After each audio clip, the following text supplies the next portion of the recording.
আর এই সামনে কি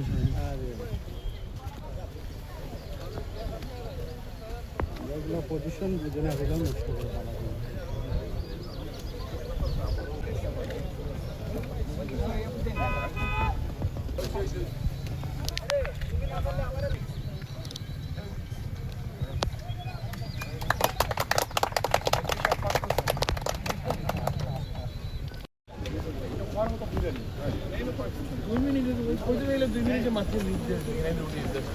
গুরুত্বটা আপনাকে বলি সংক্ষেপে।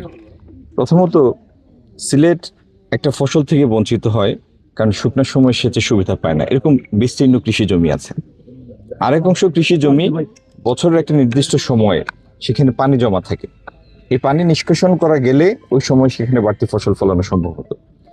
এই খাল কাটার কারণে এই দুই সমস্যাটার সমাধান হবে এবং উপকৃত যে এলাকাটা সেই জায়গার পরিমাণ হচ্ছে প্রায় 1500 বিঘা।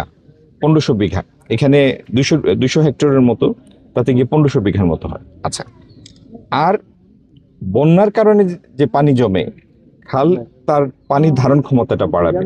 নদীটা একটা সিস্টেম, এই আমাদের এই সিস্টেমের পানি ধরে রাখার ক্ষমতাটা বেড়ে যাবে খালটা কাটার কারণে, এবং খালের দুই পাশ জুড়ে যে রাস্তাটা হবে সেখানে গাছ লাগানো হবে।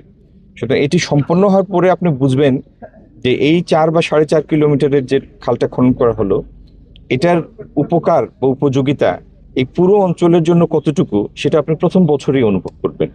বর্ধিত ফসল, বন্যা প্রতিরোধ এবং বৃক্ষরোপণ, এই 3টা কর্মসূচির কারণে তাৎক্ষণিক রেজাল্ট চান। আচ্ছা, খুচরা আর পাইকারির মধ্যে মাঝে মধ্যে ব্যবধান তো একটা থাকবেই, কারণ পাইকারি বিক্রয়ের একটা পর্যায়ে, খুচরা আরেকটা পর্যায়ে।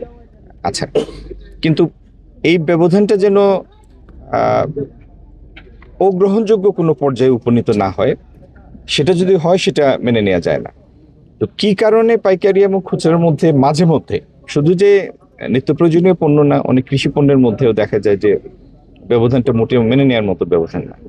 এটির প্রকৃত কারণটা খুঁজে বের করার জন্য ঈদের পরেই আমরা ব্যবসায়ী, পেশাজীবী এবং এই প্রশাসন সবাইকে সংশ্লিষ্ট করে একটা ফ্যাক্ট ফাইন্ডিং কমিটি করব।